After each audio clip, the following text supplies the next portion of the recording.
Hello viewers, welcome to my channel Infozone. আজি আমি যেটো ভিডিও লৈ আহিছো এই ভিডিওটোৰ যোগেদি আসলতে আপুনি গম পাব কেনেদৰে আপোনাৰ আধাৰ কাৰ্ডৰ যিখিনি ডিটেইলছ আছে সেই ডিটেইলছখিনি আপুনি অনলাইন মাধ্যমতে আপুনি চেঞ্জ কৰিব পাৰিব। এই ভিডিওটো আসলতে এটা গতি গুৰুত্বপূৰ্ণ ভিডিও হয় কাৰণ আপোনাৰ যদি যিকোনো ধৰণৰ ডিটেইলছ আপোনাৰ চেঞ্জ কৰিব লগা হয় আধাৰত ধৰক আধাৰ এড্ৰেছ আপোনাৰ name date of birth gender আপুনি চেঞ্জ কৰিব লগা হয় তেতিয়া হলে আপুনি কোনো ধৰণৰ চেণ্টাৰত নোযোৱাকৈ আপুনি ঘৰতে অনলাইন মাধ্যমত আপুনি চেঞ্জ কৰিব পাৰিব।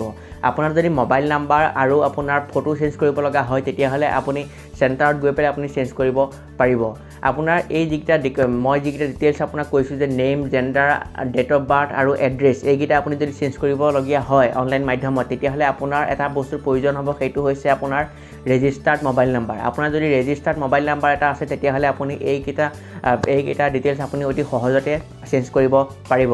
তেতিয়াহ'লে আমি আধাৰৰ যিটো অফিচিয়েল ৱেবছাইট হয় তাতে এটা অপশ্যন আছে আপডেট ডেমোগ্ৰাফিক ডাটা তাতে গৈ কেনেদৰে এই অপশ্যনবিলাক বা এই ডিটেইলছবিলাক আমি চেঞ্জ কৰিব পাৰোঁ তাৰ বিষয়ে আমি আলোচনা কৰোঁ আহক। ৰ'ব ভিডিওটো আৰম্ভ কৰাৰ আগতে মই এটা কথা কৈ লৈছোঁ যে আপুনি যদি মোৰ চেনেলটো যদি নতুনকৈ আহিছে তেতিয়াহ'লে আপুনি মোৰ চেনেলৰ যিটো ছাবস্ক্ৰাইব বাটন হয় ছাবস্ক্ৰাইব বাটনটো ক্লিক কৰিবলৈ আপোনালোকে নাপাহৰিব আৰু এটা কমেণ্ট দি দিব যাতে মই নতুনকৈ আহিছোঁ নিউ বুলি এটা কমেণ্ট মোৰ কমেণ্ট বক্সত দি দিব। আহক ভিডিওটো আৰম্ভ কৰোঁ।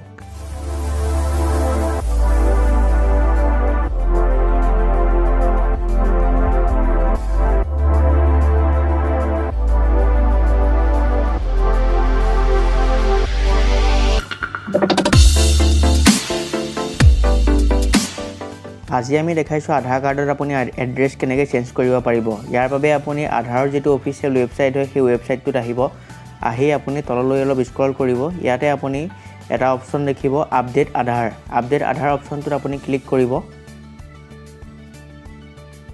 অলপ তললৈ আহিব, তললৈ আহি ইয়াতে আপুনি দেখিব update address in your Aadhaar update demographic data online এই অপশ্যনটোত আপুনি ক্লিক কৰি দিব। ইয়াতে আপুনি প্ৰচিড টু আপডেট আধাৰ ইয়াতে আপোনাৰ আধাৰ নাম্বাৰটো এণ্টাৰ কৰিব, কেপচা কোডটো আপুনি ইয়াতে ফিল আপ কৰিব কৰি চেণ্ড OTPত ক্লিক কৰি দিব। আপোনাৰ আধাৰ কাৰ্ডৰ সৈতে যিটো মোবাইল নাম্বাৰ লিংক হৈ আছে সেই মোবাইল নাম্বাৰটোত এটা OTP যাব 6 ডিজিটৰ। সেই OTPটো আপুনি ইয়াতে এণ্টাৰ কৰিব, এণ্টাৰ কৰি আপুনি লগইন বটনত ক্লিক কৰি দিব। তাৰ নেক্সট পেজত আপুনি ইয়াতে আপডেট ডেমোগ্ৰাফিক ডাটাত আপুনি ক্লিক কৰিব। তাৰ নেক্সট পেজত চাওক আপুনি অনলাইন মাধ্যমত আধাৰৰ ৱেবছাইটৰ যোগেদি আপুনি কি ডিটেইলছ চেঞ্জ কৰিব পাৰিব তাৰ এখন লিষ্ট দিয়া হৈ আছে। ইয়াতে আপুনি যদি আপোনাৰ নামটো চেঞ্জ কৰিব বিচাৰে তেতিয়াহ'লে আপুনি লাইফ টাইমত আপুনি দুবাৰেই চেঞ্জ কৰিব পাৰিব। আপোনাৰ জেন্ডাৰটো যদি চেঞ্জ কৰিব বিচাৰে তেতিয়াহ'লে আপুনি এবাৰ চেঞ্জ কৰিব পাৰিব আৰু যদি আপোনাৰ ডেট অফ বাৰ্থটো চেঞ্জ কৰিব বিচাৰে তেতিয়াহ'লে আপুনি এবাৰেই চেঞ্জ কৰিব পাৰিব। আপোনাৰ এড্ৰেছটো আপুনি বহুবাৰ চেঞ্জ কৰিব পাৰে। ইয়াতে আমি এড্ৰেছ অপশ্যনত ক্লিক কৰিম যিহেতু আমি এড্ৰেছে আজি আমি আপডেট কৰাটো দেখুৱাম। এড্ৰেছ অপশ্যনত ক্লিক কৰিম, ক্লিক কৰাৰ পিছতে প্ৰচিডত ক্লিক কৰিম।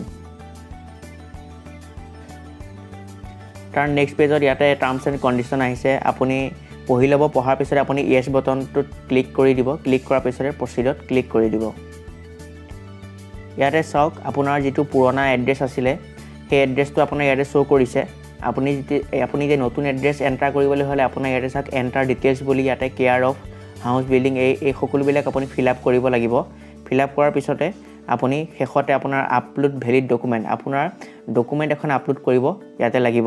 আৰু ডকুমেণ্ট আপলোড কৰিবলৈ হ'লে কি ডকুমেণ্ট আপোনাৰ ভেলিড ডকুমেণ্ট হিচাপে আধাৰ এড্ৰেছ প্ৰুফৰ বাবে লয় সেইখিনি ইয়াতে আপুনি চিলেক্ট অপশ্যনটোত ক্লিক কৰিলে ইয়াতে সকলোবিলাক আপোনাৰ এড্ৰেছ প্ৰুফৰ বাবে ডকুমেণ্ট শ্ব' কৰে। ইয়াৰে আপোনাৰ হাতত যিখন ডকুমেণ্ট আছে সেই ডকুমেণ্টখন আপুনি চিলেক্ট কৰি আপুনি আপলোড ডকুমেণ্ট বটনত ক্লিক কৰি দিলে আপোনাৰ আপলোড হৈ যাব। ইয়াতে আপুনি এণ্টাৰ কৰিব, কেয়াৰ অফ এণ্টাৰ কৰাৰ পিছত আপোনাৰ house building apartment house number ইয়াতে আপুনি এণ্টাৰ কৰিব। ইয়াতে আপুনি ষ্ট্ৰীট ৰোড লেণ্ড আপোনাৰ যিটো ৰাস্তাৰ নাম সেই ৰাস্তাটোৰ নাম আপুনি ইয়াতে এণ্টাৰ কৰিব। ইয়াতে আপোনাৰ এৰিয়া লোকেলিটি চিলেক্ট কৰিব। লেণ্ডমাৰ্ক যদি আছে আপুনি লেণ্ডমাৰ্ক ইয়াতে এণ্টাৰ কৰিব পাৰে কিন্তু এইটো কম্পালচৰি নহয়। আপুনি ইয়াতে পিন কোড আপুনি এণ্টাৰ কৰিব লাগিব। ইয়াতে আপোনাৰ VTC মানে ভিলেজ টাউন চিটি ইয়াতে আপোনাৰ চিলেক্ট কৰিব ভিলেজ টাউন চিটি সেইমতে আপুনি ইয়াতে আপোনাৰ ভিলেজখনৰ নাম বা টাউনখনৰ নাম আপুনি ইয়াতে এণ্টাৰ কৰিব। তাৰপিছতে আপুনি পোষ্ট অফিচৰ নাম এণ্টাৰ কৰিব, ডিষ্ট্ৰিক্ট এণ্টাৰ কৰিব, ষ্টেট এণ্টাৰ কৰিব। আহক আমি ডিটেইলছখিনি ফিল আপ কৰি লওঁ তাৰপিছতে নেক্সট পেজটোলৈ আমি আগবাঢ়িম। ডকুমেণ্ট আপলোড কৰাৰ পিছতে আপুনি প্ৰিভিউ অপশ্যনটোত ক্লিক কৰিব। প্ৰিভিউ অপশ্যনত ক্লিক কৰাৰ পিছতে আপুনি ইয়াতে আপোনাৰ যিটো নতুন এড্ৰেছ হয় সেই এড্ৰেছটো আপোনাৰ ইয়াতে শ্ব' কৰিছে। আপুনি ইয়াতে চাই ল'ব আপোনাৰ এড্ৰেছটো আৰু আপোনাৰ যিখন ডকুমেণ্ট আপলোড দিছে সেই ডকুমেণ্টখনো আপুনি ইয়াতে পাই যাব। ইয়াতে আপুনি আপোনাৰ তলত যিটো আপোনাৰ কেপচা দিছে কেপচা কোডটো আপুনি ফিল আপ কৰিব ফিল আপ কৰাৰ পিছতে আপুনি সেন্ড OTPত ক্লিক কৰিব আপোনাৰ আধাৰ কাৰ্ডৰ সৈতে যিটো মোবাইল নাম্বাৰ লিংক হৈ আছে সেই মোবাইল নাম্বাৰটোত 6 ডিজিটৰ এটা আকৌ নতুন OTP এটা যাব সেই OTPটো আপুনি এটা এন্টাৰ কৰিব এন্টাৰ কৰাৰ পিছতে ইয়াতে আপুনি আই হিয়াৰ বাই কনফাৰ্ম ডেট এই বক্সটোত আপুনি ক্লিক কৰিব ক্লিক কৰি মেক পেমেন্ট অপচনটোত ক্লিক কৰিব মেক পেমেন্ট অপচনত ক্লিক কৰাৰ পিছতে আপোনাৰ পেমেন্ট গেটৱেলৈ লৈ আহিব ইয়াতে আপুনি আপোনাৰ পেমেন্ট কৰিব লাগিব আপুনি এড্ৰেছ চেঞ্জ কৰিবলৈ হলে আপুনি টোটেল 50 रुपीस পে কৰিব লাগিব আপুনি ইয়াতে ক্ৰেডিট কাৰ্ড ডেবিট কাৰ্ড আৰু নেট বেংকিং এই দুটা অপচন আছে ইয়াতে আপুনি কাৰ্ডছ নহলে নেট বেংকিং যিকোনো এটা অপচন চুজ কৰি পেলাই আপুনি পেমেন্ট কৰিব ইয়াতে চাওক মোৰ ট্ৰানজেকচন সাকসেসফুল হৈ গৈছে ট্ৰানজেকচন সাকসেসফুল হোৱাৰ পিছত ইয়াতে চাওক এটা নাম্বাৰ আছে URN নম্বৰ যেটো হয় সেই নম্বৰটো থ্ৰু দি আপুনি আপোনাৰ ষ্টেটাস চাব পাৰিব আপোনাৰ যেটো এড্ৰেছ চেঞ্জ কৰিছে এড্ৰেছটো চেঞ্জ হৈছে নে নাই আপুনি যিখন পেমেন্ট ৰিসিভ আপোনাক লাগে সেই পেমেন্ট ৰিসিভখন ডাউনলোড কৰিবলৈ হলে আপুনি এটা ডাউনলোড অপচনটোত ক্লিক কৰিব আপোনাৰ পেমেন্ট ৰিসিভখন ডাউনলোড হৈ যাব ইয়াতে চাওক এখন হৈছে পেমেন্ট ৰিসিভ আধাৰ আপডেটন কমপ্লিট কৰাৰ পিছতে আপোনালোকে 15 দিনৰ পিছতে আপোনাৰ বাই পোষ্ট আপোনাৰ আধাৰ কাৰ্ডখন আপুনি ঘৰতে পাই যাব আৰু যদি সেই আধাৰ কাৰ্ডখন আপুনি PVC কাৰ্ড বনাবলৈ লয় বা PVC কাৰ্ড অৰ্ডাৰ দিব বিচাৰে আধাৰ অফিচিয়েল ৱেবছাইটৰ পৰা তেতিয়া তাৰ বাবে কেনেকৈ আপুনি অৰ্ডাৰ দিব সেই বিষয়ে মই ভিডিঅ' মই আগতে বনাই থৈছো সেই ভিডিঅ'টোৰ লিংক মোৰ ভিডিঅ' ডেসক্ৰিপচনতে আপোনালোকে পাই যাব আৰু ভিডিঅ'টোৰ শেষতো মোৰ এণ্ড স্ক্ৰীনত সেই ভিডিঅ'টো আপোনালোকে ওলাব তাতে গৈ ক্লিক কৰি আপুনি ভিডিঅ'টো চাব পাৰিব যদি ভিডিঅ'টো চাই ভাল পালে দেন লাইক কমেন্ট আৰু শ্বেয়াৰ কৰিব আৰু চেনেলটো সাবস্ক্ৰাইব কৰাৰ লগতে কাষতে থকা বেল বটনটো ক্লিক কৰিব নাপাহৰিব ধন্যবাদ